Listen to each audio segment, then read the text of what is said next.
Kayo, Panginoon, magbigay ng pangunawa, pagkaintindi sa aming pumapag-aaralan. At higit sa lahat, Panginoon, Ikaw, ang iyong Espiritu, Panginoon, ang magbigay ng pag-uusap, Panginoon, sa bawat makikinig, na gawin ang mga bagay na karapat-dapat at ikadalakilan ng Panginoon. Kaya din, Panginoon, ang iyong alipin na gagamitin sa umagang ito. Dalahin ko po na ang iyong banal na Espiritu ang siyang magsalita. At higit sa lahat, Panginoon, ay maparangalan at maitaas ang pangalan. Maraming salamat po. Dalangin po namin ito sa lahat ng inyong iglesia, Panginoon, sa umagang ito na nagsisigawan ng kanilang gawain. Sa pangalan namin, Panginoon, Hesus Kristo. Amen. So ito po yung series natin, ano? So, we're down to 2. Natapos na po natin yung 2. And right now, nandun na po tayo sa pangatlo. So again, yung ating pong sermon series itong mga nakarang buwan is the spiritual health, strengthening the inner man. So ang 3 John chapter 1 verse 2, sabi niya, Beloved, I pray that you may prosper in all things and be in health, just as your soul prospers. So napaka-importante po ng ating spiritual health na malaman natin kung ano yung tunay na kalagayan ng ating buhay pananampalataya. So, sa dalawang topic po, number 1, yung una nating sermon number 1 is the condition of the soul. Ano yung kalagayan ng kaluluwa ng bawat isa sa atin. And we are to honestly, sabi nga doon, one of the things na key takeaway natin doon is we have to be honestly, brutally honest when assessing our spiritual conditions. Kung ano yung tunay na kalagayan ng ating spiritual na buhay. Pangalawa, yung second sermon number 2 natin is the right spiritual diet. Ano yung right spiritual diet? The Word of God. Paano ba talaga natin dapat ginagawa yung pag-aaral ng salita ng ating Panginoon? So that's a 7-part series. So number 3 na po tayo. Ipapakita lang ko sa inyo yung picture. Okay. So kung makikita niyo dyan, probably dyan sa Alps yan. Dito sa may right side ko. And then sa left side ay yung industrial area. Ano? So, kung titignan natin, kung pagpipiliin ko kayo sa inyo ngayon, which one would you prefer? Sino dito sa inyo ang mas saan yung gustong tumira? Yung green, no? Yung medyo, no? Parang sabihin natin, urban. Ako ba urban o rural? Rural, ano? It's a rural area. Ako ba yung pag nagkakaedad ka na, say that na 45, parang gusto mo na lang ay yung magbukid, right? Kumbaga nawawala na yung yung drive mo na to gain so much dun sa city. Ang gusto mo is yung provincial life, right? Gusto mo yung provincial life. Kahit ako, pag nag-usap kami ng asawa ko, one of the things na pumapasok sa akin, sabi, okay, provincial life. Kasi pag umuwi ako sa probinsya, it feels different. Dito, fast-paced. Isa sa mga bagay na bakit gusto kong bigyan ng puwang yung dalawang sinabi niya is that sa buhay natin bilang Kristiyano, no, dalawa rin yung uri ng ating, kung maalala ninyo, ano yung spiritual diet? Isang junk food at saka isang healthy foods. So you have to identify kung yung ating ipinapakain sa ating kaluluwa ay junk food ba or spiritually healthy. So now, ano yung bagay, ano yung characteristics nung nasa picture na yan, sa tingin natin ay napakahalaga naman.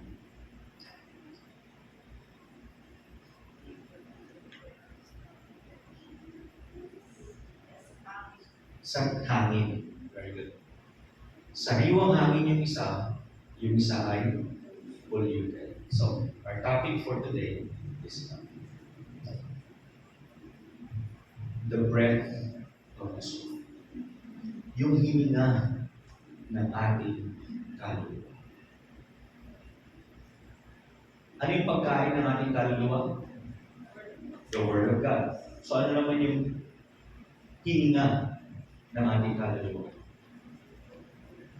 It's what we call prayer. So this will be our sermon series number 3. It's all about prayer. Kung tatanungin ko kayo ngayong umaga, sino sa inyo ang nag-pray? Good. May nag-pray. Kaninang bumangon, nag-pray ba kayo? Right? Amen? Parang, hindi kayo sigurado. So, alamin natin, why is it, sa spiritual health natin,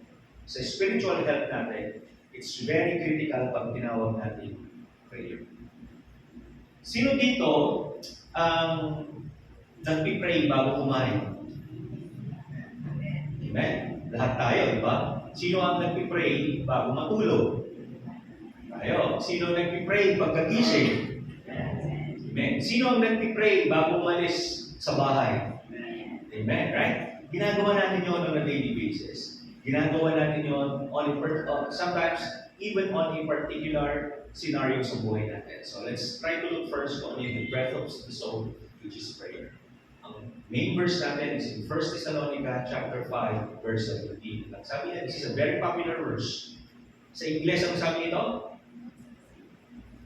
Pray without ceasing. No? Palagi kayo manalangin. So let's start. Number 1. Prayer is not merely a suggestion for believers, but rather it is a command for spiritual survival. Bakit sa tingin niyo, prayer is not a suggestion? No? Sa atin, sa buhay Kristiyano natin, hindi na kailangan ituro kung tutusin.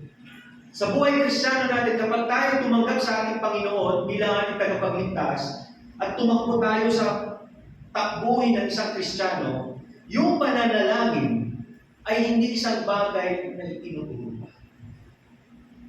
It's automatic. Bakit? Dahil sa panahon na tinanggap mo ang Panginoon, you pray. Diba yung sinner's prayer, yung tinatawag natin? We let them pray yung panalangin ng pagtanggap. So kung titignan natin, prayer is not a suggestion. Hindi ko sinasabing, mag-pray ka lang kapag kakain ka, mag-pray ka pag yatising mo, mag-pray ka kapag ganito. No. That's why sinabi ni Apostol Pablo, we have to pray without ceasing. Palagi tayo nananalangin. Sa buhay natin, kapag meron tayong problema, mas matindi yung pananalangin natin. Kapag meron tayong kasiyahan, matindi yung pasasalamat natin. Sa panahon naman ng dalawang aspeto lamang naman ng buhay yan eh. Madilim at saka maliwanag. Sa panahon na madilim ng ating buhay, maraming problema, anumang bagay na nagaganap sa atin, matindi yung ating pananalangin. Sa panahon din naman na tayo ay maliwanag yung sitwasyon ng buhay natin, nandun din naman yung ating kuminsan pagiging relax sa pananalangin. Nawawala yung fervent prayer natin. Balik rin natin. Minsan din naman kung kailan maliwanag yung buhay natin, doon mas matindi yung pananalangin natin. Pero sa panahon naman na tayo nasa dilim, mas lalong humihina naman yung ating pananalangin. So again, if you are a Christian, kung ikaw ay isang Christian and you claim to be a Christian, prayer is not optional. It's a command coming from the Lord. It's a must. Alalaman natin kung kaya bakit. So, without prayer, number 1, spiritual strength weakens. Ako naniniwala ako dyan. Try mo hindi mag-pray ng isang linggo. Try niyo huwag manalangin sa Panginoon. Not even calling the name of God. I assure you, by the end of the week, ibang tao ka na ulit. Malalaman din natin why. Number 2, discernment fades. Bakit nawawala yung spiritual discernment natin? Bakit we are becoming, nagiging mas maraming misjudgment na nagaganap sa buhay natin? Mas maraming nagiging hindi na akma o tuwid yung ating mga iniisip, yung ating mga pinaplano. Because we are no longer under the influence of God. Number 3, fellowship with God becomes distant. Lumalayo yung kalooban natin sa Kanya. If before, ito lang yan, if you feel the need to pray, kung kailangan nararamdaman mo yung need to pray, because of a situation, that is what you need. Kasi nakikita mo kailangan mo. Pero, kung nananalangin ka to fellowship with the Lord, yun yung word eh. fellowship. Nananalangin ka not because out of need, kundi dahil nais mong magkaroon ng relasyon sa Panginoon. You want to have a strong relationship with God. So, it defines your Christian life. Yung prayer life mo defines your Christian life. And it is also one of the key indicators of your spiritual health. Ibig sabihin nito, isa ito sa mga bagay na sumusukat sa pagiging Kristiyano mo, pagiging mananampalataya mo, kung ikaw ay mapanalangin. Okay? So, I have 5 points. Mahaba yung programa natin, kaya inigsihan ko lang ito. So, number 1, prayer is the evidence of dependence on God. Right? Prayer is the evidence of dependence on God. Bakit? Bakit? Yung prayer ay isang paraan pagpapakita na ang buhay mo ay nakadepende sa Diyos. Number 1, alam niyo kung bakit? Ang isang tao hindi marunong manalayo. Yung word kasi na ginagamit doon is yung word ng prayerlessness. Okay? Pag tinawag natin prayerlessness, anong ibig sabihin nun? Ang ibig sabihin nun, it's not the absence of prayer, but rather a lesser amount of praying. Tama? Kapag tinawag ka, ikaw isang Kristiyano, and then you are praying less, hindi naman ibig sabihin na hindi ka nananalangin. You are praying. Nananalangin ka, you go to church, you have your ministry, nananalangin ka pa rin doon, but then, there's no power dahil you're praying less. So, prayer is the evidence of dependence on God. Why? Prayer acknowledges, 1, God is sufficient. Paano natin masasabi that when we pray, God is sufficient? Paano natin masasabi that when we are actually doing our prayers, or pag ginagawa natin yung prayer without ceasing, we are declaring that the Lord God is sufficient? Alam niyo kung bakit? Kasi we are acknowledging what? Number 2, sabi nila, man is limited. Number 3, we cannot live independently from Him. Alam niyo kung bakit? Praying to God is a sign of humbleness. Bakit? Bakit it's a sign of humbleness? Because you are acknowledging, kinikilala mo o tinatanggap mo na hindi mo kaya mag-isa. Na yung katalino mo, yung lakas mo, yung kalusugan mo, anumang bagay na tinatangkilik mo, ang lahat ng yun ay ipinahiram ng Panginoon. At yung bagay na iyon ay kaya niyang kunin, kaya niyang palaguin. Kaya, at the start of your day, you pray. At the start of pagpapasok ka, alis ka ng bahay, you pray. Sa mga estudyante natin, kapag mag-i-exam kayo, you pray. Papasok kayo ng school, you pray. Uuwi kayo, you pray. Kakain kayo sa school, you pray. Tayo rin mga nagtatrabaho, tayo mga magulang, we always pray. Right? Kasi that comes to say na ikaw bilang isang tao acknowledges that I am limited. Hindi mo kaya. Hindi mo kaya gawin kung wala ka, Panginoon. That's it. Now, we cannot live independently from Him. Hindi natin kaya mabuhay apart from Him. Sabi niya rito, prayer is the recognition that apart from Christ, number 1, we lack strength. Alam niyo po, nung dumalo kami sa hospital, isang malaking question palagi sa amin doon is, hindi naman mataas yung cholesterol at bakit nangyari yun? Right? Bakit tinatake sa puso? No? So it's a myth. No? Kung mataas ang cholesterol mo, it has a factor. Pero kung tignan natin, sabi ko nga, si Brother Joel nagbibisikleta. Walking on a daily basis. Pero nangyari yung atake. Why? Because we don't control ano man ang mangyayari sa buhay. No matter what you do, It is God, ang Diyos ang magdidikta kung ano yung magaganap sa kanya. So when we pray, we are recognizing God's sovereign power sa atin. We don't have the strength. We lack strength. We lack wisdom. Kung wala ang Panginoon na siyang gagabay, papatnubay, magbibigay sa atin ng tamang desisyon, magbibigay sa atin ng tamang plano, ang lahat ng inilalakad natin sa buhay natin, sa personal na buhay natin, o sa lahat ng bagay, ay magiging walang kabuluhan. Next, sabi na dito, we lack spiritual power. Bakit we lack spiritual power?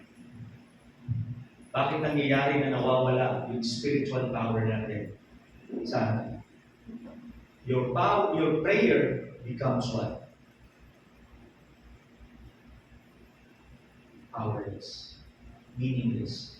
Para kang nananalangin sa hangin. Hindi mo napansin yun? I would like to ask you, pansinin ninyo. Start praying, mag-pray ka, try praying on a regular basis. Makikita mo, you improve. Unti-unti ka nag-improve.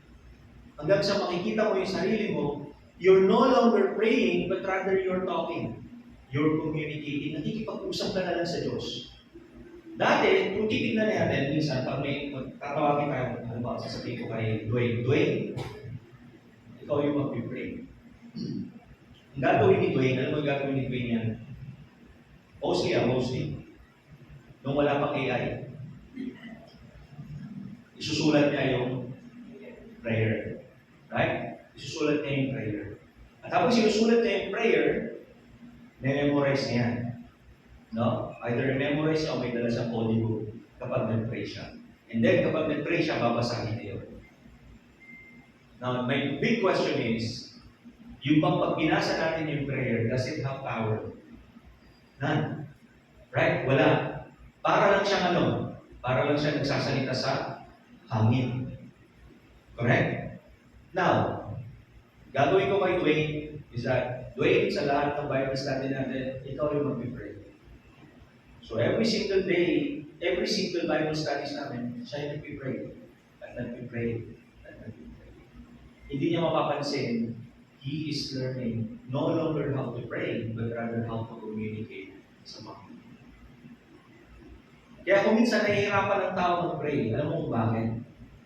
Nahihirapan siya to go on a public display ng kanyang prayer. It's not because hindi niya alam. It's because hindi siya sanay makipag-usap sa Diyos. Alam mo, nasa isip niya? Ang iniisip niya, am I saying the right words para mag-please ko yung nakikinig sa akin? It's not. Kaya anong nangyayari? We become prayerlessness. Nawawala yung ating frequency pagdating sa prayer. We lack spiritual power. Kaya kung sa pag nag-pray ka, pinag-pray mo may sakit. Sabi ni Sister Rose, namamatay daw. Pinag-pray may sakit. Pero, hindi naman yun namin sumagot. Next. A prayerless life is often a self-dependent life. Naniniwala ko siya. A prayerless. Again, it's not the absence of prayer, but rather yung kawalan ng pananalangin palagi. A prayerless life is often a self-dependent life. Bakit ko natin nasabi? It's a self-dependent life. Kasi, mas nagtitiwala. Bago ka man, ang prayerless life, ganito yung tsura ng isang Kristiyanong prayerless.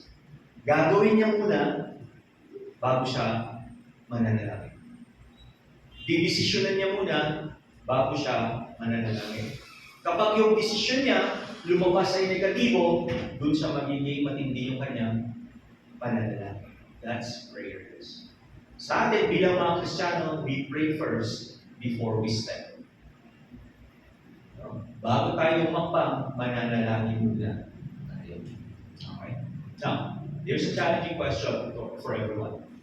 Does your prayer life show dependence on God or confidence in yourself? Yan, sabi natin kanina dun sa assessment natin on what your spiritual health condition is. you have to be brutally honest kapag sinasagot mo yung mga tanong niya.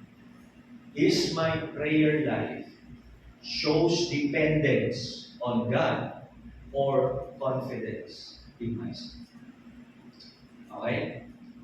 Tanong niyo yan sa inyong mga sarili at sagutin niyo rin yan ng buo katapatan. Number 2, prayer sustains spiritual strength.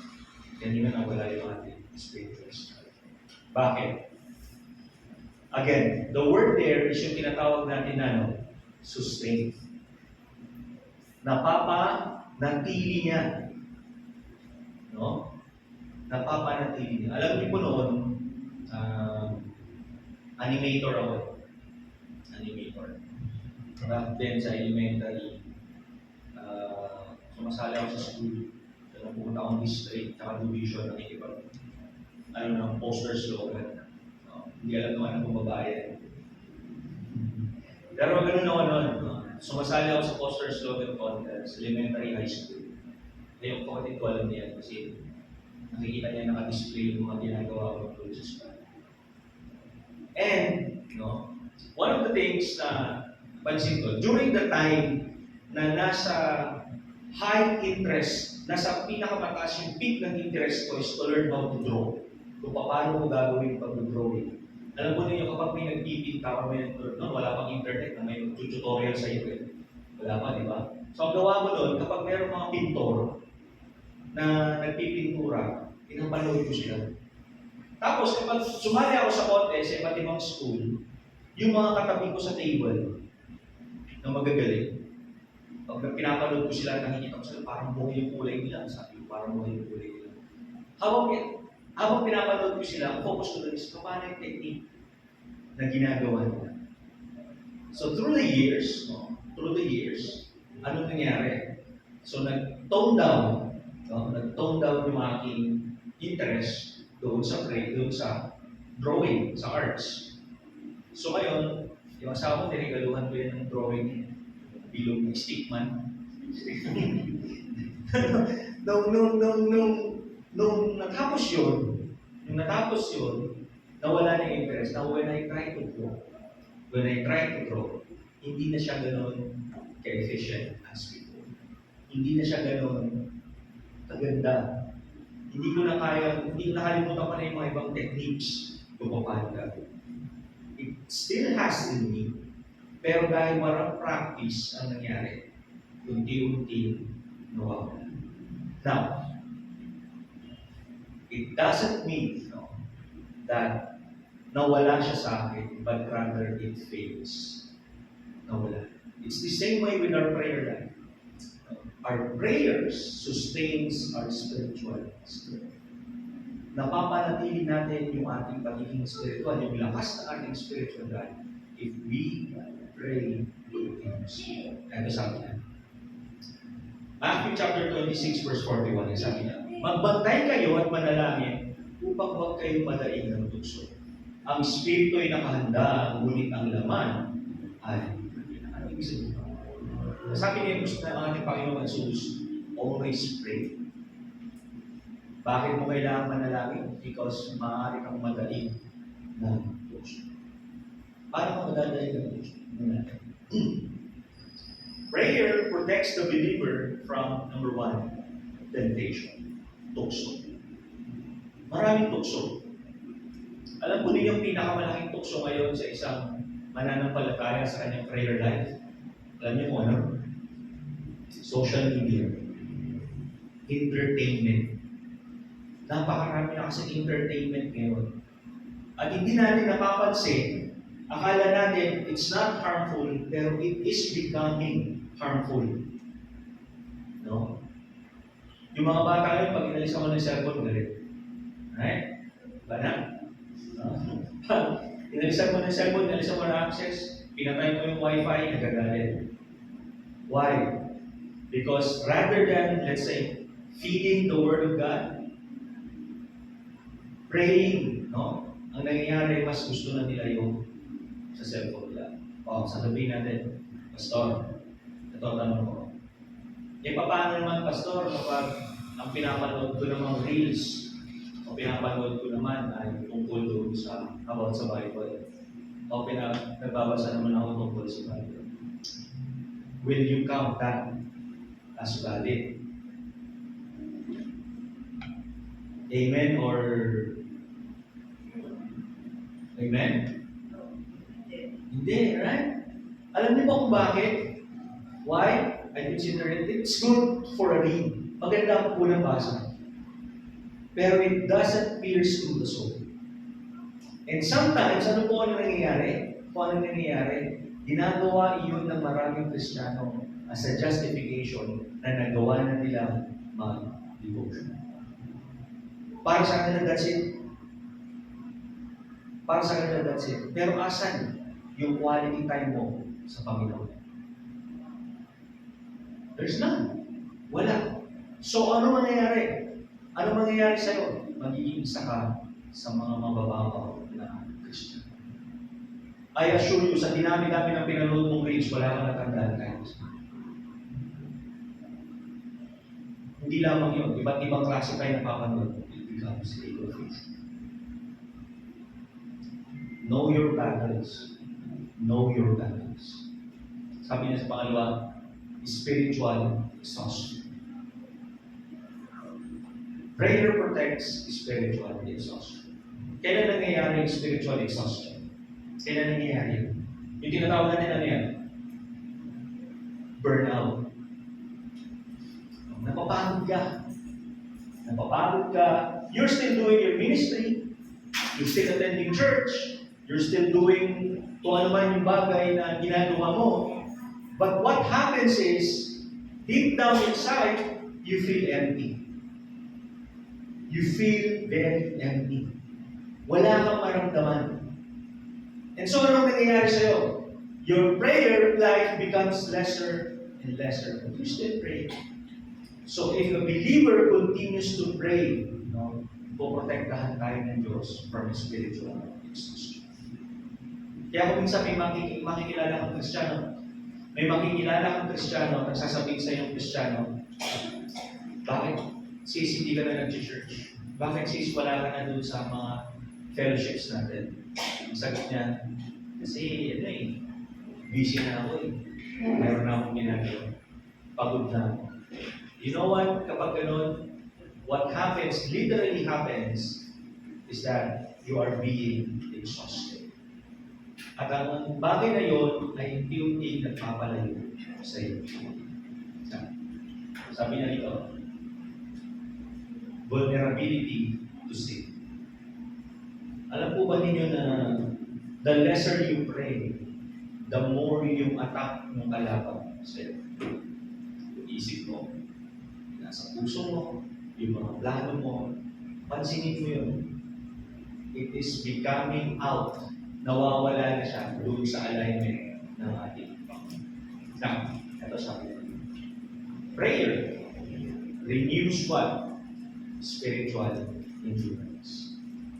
Alam niyo, nakakatawa palagi pag binabasa mo yung sinasabi ni Pablo. Sabi niya, I have run the race, I have kept the faith, and I finished my course. Hindi niya nagawa yun, not unless yung kanyang endurance ay napaka-deep. Alam niyo po, sa boxing, ang papasok ka sa gym kung gusto mong mag-boxing, ang una-una nila gagawin sa'yo, hindi naman nila ipapasok sa'yo yung gloves niya. Mag-sparring ka agad, or mag-mix ka agad, or mag-punching ball ka. Alam niyo kung ano pagagawa sa inyo? Patatakbuhin ka. For months, yun lang ang gagawin mo. You run, you run, you run. Ano yung ibibuild? Stamina and endurance. Why? Kasi hindi ka tatagal ng 10 rounds na nagbibitaw ng suntok ng napakalakas ng buong pwersa kung wala kang spirit, wala kang endurance. So how much more, if we continue to pray, we are breathing prayer in our life, yung spiritual endurance natin. Ano yung mangyayari kapag may spiritual endurance tayo? It doesn't matter kung ano yung situation natin or the result. We keep the faith. We always keep the faith. Pangalawa, we have inner strength. Ano yung inner strength natin? What's our inner strength? Alam niyo, yan iba yung tigas ng loob natin, yung paninindigan natin. Ang isang tao na hindi mo panalangin, actually, makompromise yan. Willing siya mag-compromise sa lahat ng bagay. Madali siyang mag-give in, madali siyang bumigay. Hindi niya alam kung saan siya tatayo. Hindi niya alam kung paano niya tatayuan. Why? Because wala yung kanyang komunikasyon sa atin. Okay. Next. Heavenly perspective. At tao mo panalangin, ang kaisipan niya, iba. Ano sabi ng salita ng Panginoon? Ano sinabi ng salita ng Panginoon? Sa tao marumi ang lahat ng bagay. Sa tao marumi, maganda ang lahat ng bagay. Kung ang nakikita mo ay katapusan, yung tao na mapanalangin ang nakikita niya ay pag-asa. Kung yung isang tao ang nakikita niya ay pagkalungkot, siya ang nakikita niya ay nasira. Kaya magkakaiba ng paraan kung paano hinaharap ng bawat isa yung problema na dumarating sa akin. Bigyan ko kayo ng example. Meron si Christian A. Si Christian A, pagdating ng problema, wala kang ibang maririnig sa kanya kundi puro reklamo. Pagtatanong, bakit? At paniningil, ginagawa ko naman ito, ginagawa ko yan. Si Christian B, sabi niya, nung parehas na problema yung dumating sa kanya, isa lang ang tanong niya, Panginoon, ano yung gusto mong ituro sa akin? Panginoon, paano ko magagamit itong sitwasyon na to para papurihan ang pangalan? You see that perspective? Magkaiba. Why? Because yung isa, ang nakikita niya sa problema is not a problem, but rather a challenge. It's being tested sa kanyang pananampalataya. Pero yung isa, medyo tinitingnan niya, is dapat deserve ko na dapat ganito Panginoon ang ginagawa. So if you are praying more and you communicate more, the Spirit of God will reveal everything. Yun yung pinagkaiba. Now, a weak prayer life produces weak spiritual endurance. So there's a challenge. When pressure comes, do you panic first or you pray first? Kailan ba nangyayari yung panic? Kailan ba nangyayari yung pressure? Ang tanong doon, paano ka nag-react? Halimbawa, punta tayo sa pangatlo. Sabi niya, prayer keeps the heart connected to God. Prayer keeps the heart connected to God. Bakit napakahalaga yung word na connected? Kasi that connection is the bridge. Tandaan natin ang ginawa ng ating Panginoon Jesus kung siya namatay sa krus. Nagkaroon ng tulay. Nagkaroon ng tulay. Kaya ngayon sa temple, anong nangyari? Yung malaking kumot na pumin. Right? Alam mo nung pinag-aaralan ko po yun? 5th story pala siya hanggang sobrang taas. Hanggang ikalimang floor yung taas. Nung tall lang iyon. Tapos ang kapal, parang ganito. Ganito pala kapal. So when Christ died, napunit yun. Papasok sa Holy of Holies. And for that reason, anong nangyari? Ibig sabihin, we can now make a direct contact sa ating Panginoon Jesus, sa ating Diyos. Sa pamamagitan nino? Sa pamamagitan ni Jesus. So ito sabi niya. Prayer is not merely asking God for things. It is maintaining communion with Him. The word again there is yung maintaining. Napapanatili natin yung ating communion sa ating Panginoon. So again, if you are praying less, paano mo i-maintain? Ano yung pinakamalaking reason kung bakit nag-iwalay ang mag-asawa? Communication, right? Miscommunication. Bakit? Walang nangyayaring communion sa kanilang mag-asawa. Kapag ang mag-asawa ay naputo na yung kanilang pag-uusap o wala nang asin yung kanilang pag-uusap, that's the start. So that means, kung tayo mga Kristiyano, ang ating relasyon ay bubuhay natin sa Panginoon, yet we do not find time to talk to the Lord. Wala tayong panahon para lumapit, makipag-usap sa Kanya, to commune with God. How do you expect na mabibuild din naman yung relationship mo sa Kanya? Ito po sabi. In Awit chapter 63 verse 1, O Diyos, Ikaw ang aking Diyos, na lagi kong hinahanap. Ang uhaw kong kaluluwa ay tangi Ikaw na hanap, para akong tuyong tupa na tubig ang siyang lunas. Now, sinulat ni David yan. Ngayon, maiintindihan ninyo kung bakit sinabi ng Panginoon sa kanya, a man that seeks after my own heart. Bakit? Kasi sabi ni David, ang Diyos ang palagi na hinahanap. Para siyang sabi niya, para akong tuyong lupa, na kung hindi ako nalililigan ng presensya ng Panginoon, kung hindi ako nakakapanalangin, hindi ako nakakapagsaliksik sa salita ng Diyos, sabi niya, wala, para akong tuyot na tuyot. Kaya sabi niya, para akong tuyong lupa na tubig ang siyang lunas. That's how it is. So, malaking tanong doon is, do you feel any hunger to pray? Kasi kung wala, that's a big question. Malaking bagay yun. Sabi niya dito, prayer keeps the heart sensitive, the soul focused, and the relationship with God.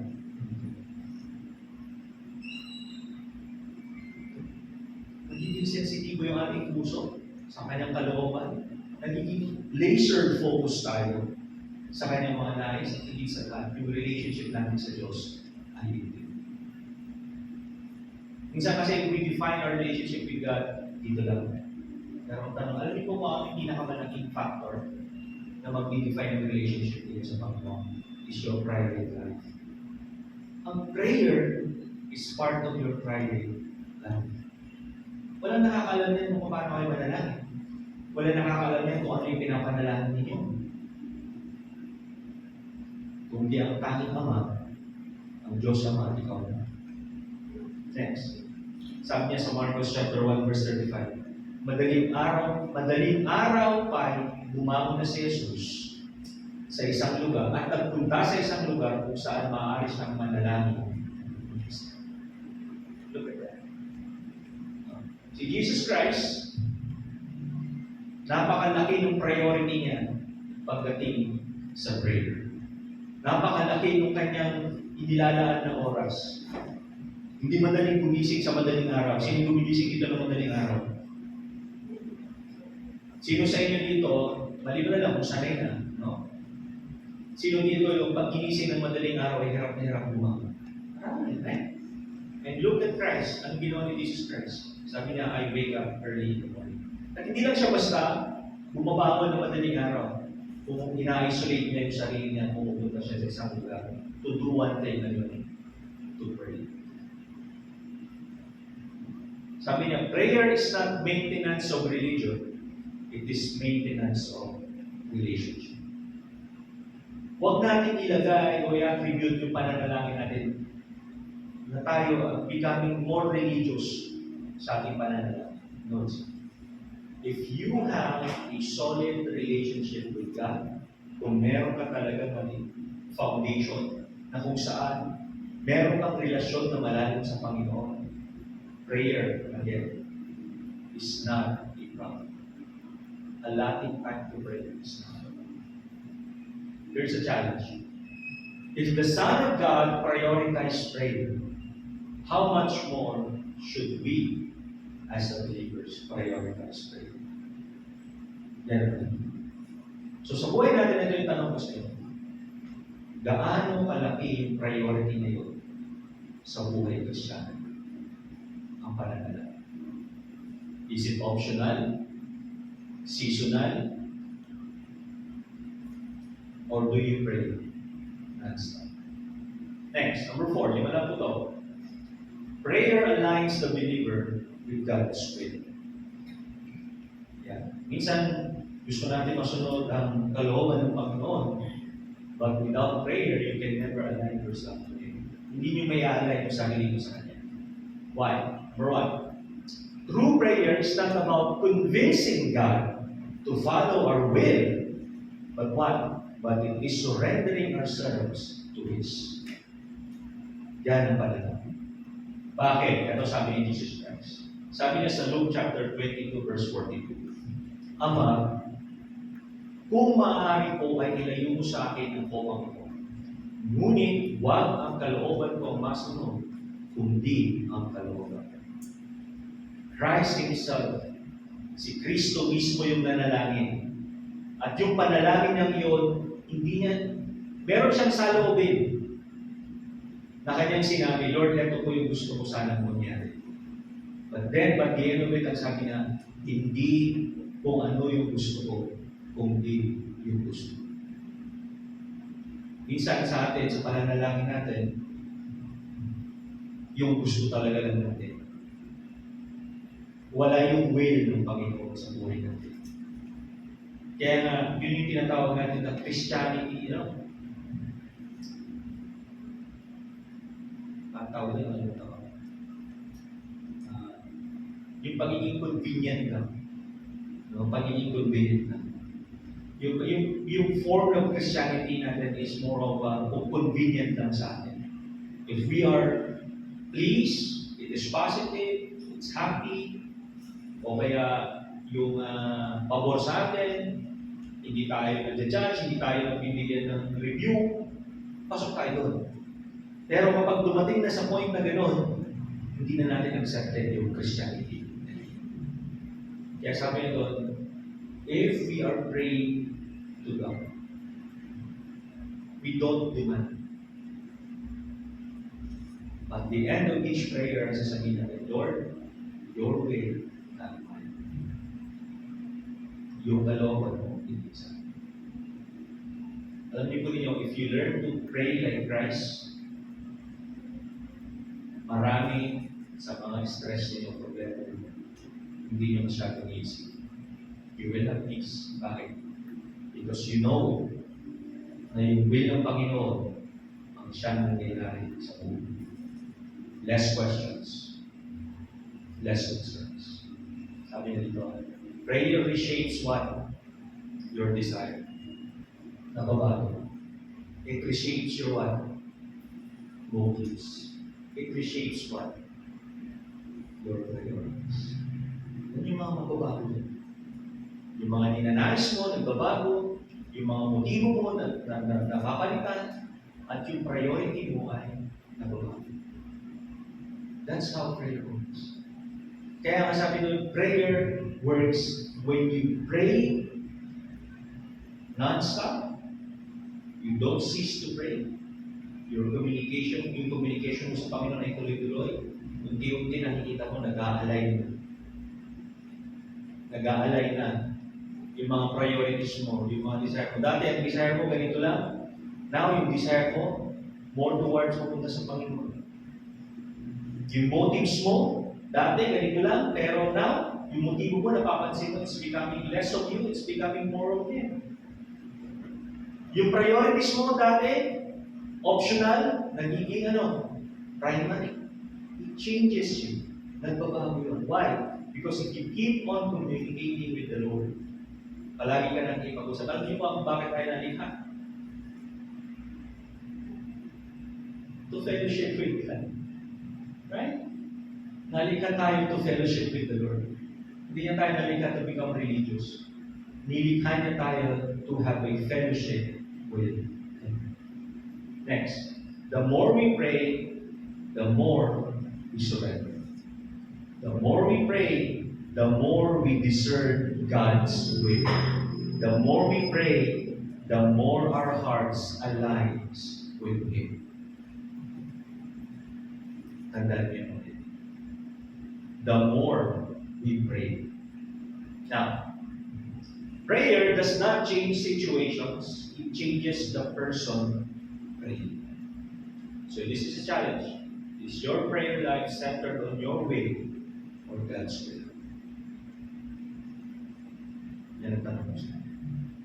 So again, it's a spiritual health. Kailangan ninyong i-assess, how is my spiritual health? Now, number 5, last one. Prayer produces peace, confidence, and spiritual stability. Why? Number 1. Philippians chapter 4, verse 6 to 7, sabi niya, huwag kayong mabalisa, alala, matakot, o kaya naman bagay, tungkol sa anumang bagay. Ano ibig sabihin sa lahat? Pangkalahatan. Sa halip, ano sabi niya? Hingin ninyo sa Diyos ang lahat ng inyong kailangan sa pamamagitan ng panalangin may pasasalamat. Bigyan ko ng kailangan pasasalamat. Una niya sinabi dyan, huwag kang mabalisa, huwag kang magalala, matakot, mag-worry. Tungkol sa lahat ng anumang bagay, any form of need, spiritual, mental, material, physical, financial. Huwag kang magalala. Sabi niya, sa halip, sabi niya, hingin mo sa Diyos. Ask the Lord. Pero ito yung malupit. While asking the Lord, ano sabi niya doon? While asking the Lord, ano na yung ginagawa mo? Nagpapasalamat ka na. Nananalangin ka pala, humihingi ka pala sa Panginoon, nagpapasalamat ka na. Kaya sabi niya doon, hingin ninyo sa Diyos ang lahat ng inyong kailangan sa pamamagitan ng panalangin may sasalamat. Which means, nagre-request ka pa lang sa Panginoon, you're requesting God sa isang bagay, but then you're already thanking the Lord dun sa sagot niya. That's faith. Yun yung tinatawag na pananampalataya. Because you do not know kung ano yung sagot ng Lord dun sa request mo. But then, you are confident na yung bagay na ibibigay niya sa iyo is what's right for you. Now, sabi niya dito, verse 7, at ang kapayapaan ng Diyos na hindi kayang maunawaan ang siyang mag-iingat sa iyong puso at pag-iisip dahil sa iyong pakikipag-asa kay Kristo. You will have peace. You will have peace. Now, prayer does not always remove the storm, but it produces peace in the middle of pressure, stability in uncertainty, and confidence in God's sovereignty. Yan tatlo. Alam po ninyo, sometimes, yung mga bagyo sa buhay natin, yung mga bagay na nagaganap sa buhay natin, ang kailangan mo lang talaga alamin doon is, ano yung purpose? What's the purpose? Ano yung purpose ng bagyo? So you would know kung paano mo siya gagamitin into your advantage kung saan mapaparagalan mo ang Panginoon. So here's a challenge for everyone. Prayer may not instantly change your circumstances, but it changes how you stand within them. Nababago. Hindi man baguhin ng Panginoon instantly yung mga bagay-bagay sa buhay natin. Pero tayo yung nababago kung paano natin tinakaharap, tinatayuan, nilalabanan yung mga bagay na nagaganap sa buhay natin. That's right. Now, here's a challenge. Are you trusting God with your burdens, or you're merely worrying about them in His presence? Ano yung sabihin? Nagtitiwala ka ba talaga sa Panginoon? Ibinibigay mo ba talaga lahat yung burdens sa Kanya? O isa kang Kristiyano na nag-aalala lang at nagsasabi sa Kanya, pero hindi mo hinahayaan na buhatin dito yung binubuhay.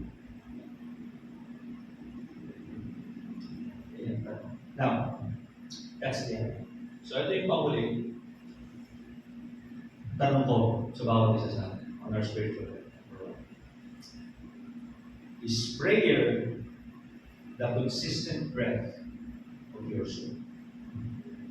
Yan ba yung hininga ng Panginoon? Yan ba yung nagbibigay ng hininga?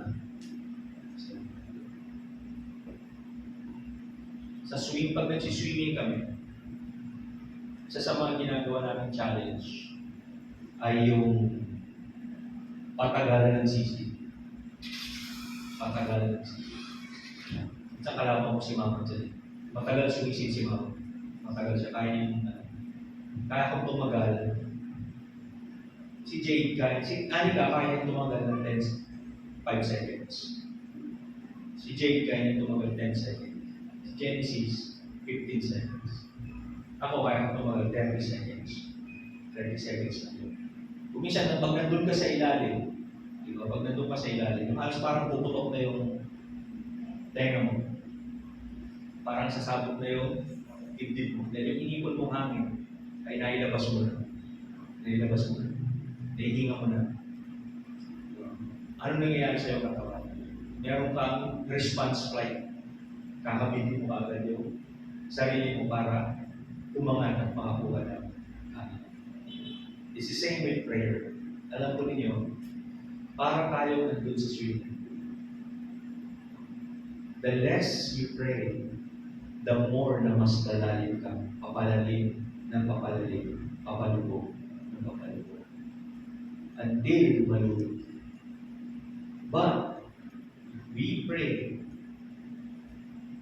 non-stop. We always ask the Lord, lalalim na ka ng Panginoon. Consistently. Andun palagi yung kamay na parang ilay ka para magkaroon ka na. So, it's not about you, it's about Christ. Si Kristo palagi. So, tapos po natin yung sermon number 3. So again, number 1 is the condition of the soul. Number 2 is the right spiritual diet. And then number 3 is the breath of our soul, which is prayer. So sa susunod po na ako po yung sasalita, I will be discussing sermon number 4 para po sa ating series na tinawag natin Spiritual Health Strengthening the Inner. And hopefully po, our prayer life improves. Alam po ninyo, napakaraming Kristiyano ang nagsasabing Kristiyano sila, pero wala silang prayer life. Maraming dumadalo sa church ang nagsasabing Kristiyano sila, pero wala silang prayer life. At marami ang dumadalo sa loob ng iglesia, minsan nakakalungkot, hindi marunong mag-pray. Nakakalungkot yung mga bagay. Sabi ko nga po, prayer is not something na itinuturo. Alam ko yung mga apostol, nagtanong din sila di ba? Sabi niya, Panginoon, paano po ba manalangin? Ang ginawa ng Panginoon, o ganito, gawin niyo. Ito gawin niyo. To teach them how. Kung paano manalangin. So even then, nakapostol na sila in the presence of our Lord and Savior Christ. Pero hindi rin nila alam kung paano manalangin. And then what happened to them? Ano nangyari sa kanila? Natutulog sila, pag nanalangin ng Panginoon, natutulog lang sila. Wala silang fervent prayer. Pero ano nangyari after the resurrection of Christ? Hindi nila naiintindihan what prayer is. Dinaanan muna nila yung matinding struggle before they learn what prayer is. Kaya sa atin, as a part of our spiritual health, tingnan natin yung prayer life natin.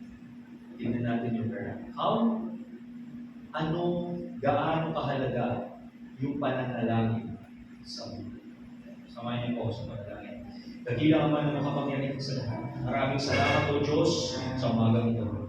Sa aming pong pagtatapos, Panginoon, dalangin po namin, Lord, na ibigay mo sa aming Panginoon ang pagkawalawa at pagsunod.